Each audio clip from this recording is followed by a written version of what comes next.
The one question, more than any other, that people ask me is, can you really read my mind? This is what people want to know. Can you really read my mind? When they ask, I show them this. Think of a two-digit number. Any two-digit number, okay? Don't let me influence it, okay? Think of one. You can change your mind. You can go back and forth. It can be high. It can be low. Two-digit number. Anyone. Thinking of it? Focus on it. I'm going to try to get a sense of the number right now. Okay. I think I got a sense of one of the numbers. The other one you're hiding from me. I can't quite get it. So let's play with the number for a second. Let's play with it and kind of bring it to life. That's the problem. Right now it's just a dead number. But I want you to leave your mark on it, okay? So let's play with that. Think of the number, and what I want you to do is take the two digits, and I want you to, let's reverse them. Reverse them. So if it was a 23, now you're thinking of a 32. 32, 23. Now, let's subtract. Whichever one is smaller, I want you to subtract it from the other number. That's going to leave you with a final number. And actually, let's do this. To bring that final number, you have one last number in mind. Let's bring that number to life, and I have the perfect way to do this. I was reading Rolling Stone magazine just the other day, and I don't know if you're a big fan of music from the 90s. I love the songs from the 90s. They're kind of cool rock and campy, and this is what they did is they published a list from 1 to 50 to 100 of the top 100 songs from the 90s, as I guess voted by their readers. And everything from Losing My Religion to Under the Bridge to Sabotage to Eminem stuff to NSYNC, Radiohead, Green Day, and of course you can extend the list to someone, have other people read off a few of the songs if you want. So you're thinking of a number. Now, rather than trying to get a sense of this dead number in your head, I'm going to ask you to try to get a sense of the melody, the song. Now, like I said, it goes from 1 to 50 on this side, 50 to 100 on that. Your number, is it from 1 to 50 or 50 and 100? 1 to 50. From 1 to 50. Okay, there. Take a look at the song at the spot, at the exact spot. And what I'd like you to try to do is try to get to that spot as quickly as you can on the list. To be clear, we're looking for the song that corresponds to the one number you have in your head, because I don't want your head cluttered with other songs and other titles, okay? Take a look. Did you get it? You got it in your mind? You do. Okay. So you're thinking of a song, one of, 100 songs. You have one song in mind. I want you to focus on the melody. I could try to go after the artist, but I want you to think of the melody of the song, and I want you to hum it, not out loud. Hum it only in your head. Okay? Okay. I think that was the cool.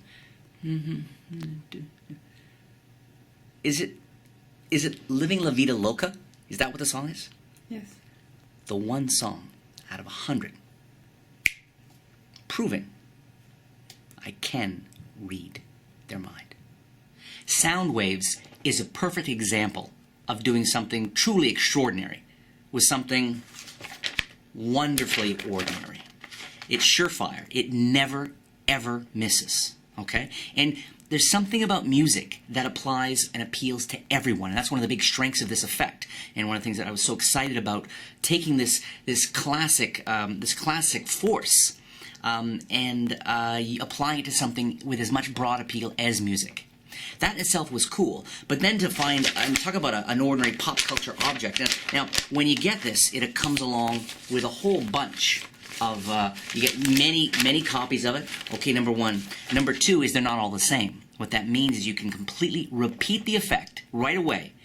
Because this is the kind of effect that's so strong, people often say, do that again, or no way. There's just no way. Bet you couldn't do it with me, etc., etc. And given the structure, which you probably noticed in the performance, is as soon as they've got the song in their head, I tuck the list away, back in my wallet, okay? And again, this just looks, this looks so perfect. And you'll see the sheets you get. You could study them all day long. They look exactly, totally. We got the right paper, we got the right color, we got the right shine on the paper, we got the right weight. This looks exactly, and this little list could have come from Rolling Stones, it could have come from a British music magazine, it could have come from so many places around the world, okay? So keep that in mind. The song choices are wonderful. They're fun. You get best of the 90s. You also get a top 100 songs of all time. So there's so much you can do with this. Now, as I was saying, I make a point of tucking the list away before divining the song, right? And that's key in a few ways. One of the things it does is I tuck it away, Okay, it goes by, okay? Then I focus and I divine, and then when someone says no way or do that again or no way, I say, fine, look, let's try it with you.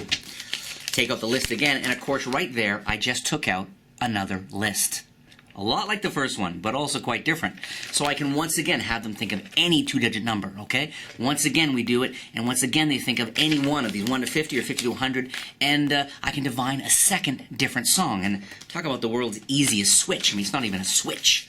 The structure is so strong on this, and I really, polish it so much in live performance. The fact that I tuck it away and then someone says, do it again, I say, fine, we'll do it again. Just take it out another list. Boom, I can do it again. It's a classic example of being able to repeat something. And in magic, of course, the idea is that sometimes you shouldn't repeat an effect. Because, they say never show the same trick twice. And while that's sometimes true in other instances, it just makes it even more impossible. So keep in mind again, never misses.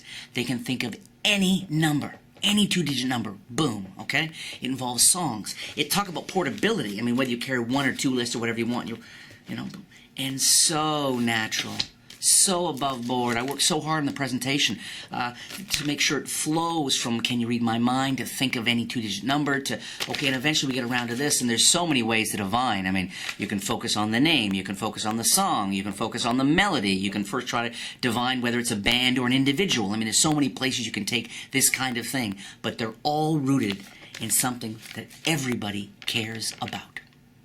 Oh, and one last thing about this. I know there are a lot of you out there who don't just work in close-up situations, but also work in stand-up situations. And this is another thing about this kind of mentalism, is I've done this for 150 people at a corporate gig. What matters, sure, nobody can see it from, several feet away, nobody can see the list, but that's not what matters. Because I always have somebody name off several of the songs, and as soon as you hold out the list to people, and somebody can name off a few songs, and somebody else names off a few songs, everybody, doesn't matter, you could be doing this for 1,000 people. Everybody knows the list is made up of many different songs, and everybody understands that the number that was thought of was free, and everyone who follows along arrives at different numbers. So, in fact, the larger the group, the more impossible it is, because so many people are thinking about different numbers. So this baby not only works close-up, it works stand-up. You can do it in stage. You have this in your pocket, and you know when you walk out the door that you are always set to freak somebody out anytime, anywhere.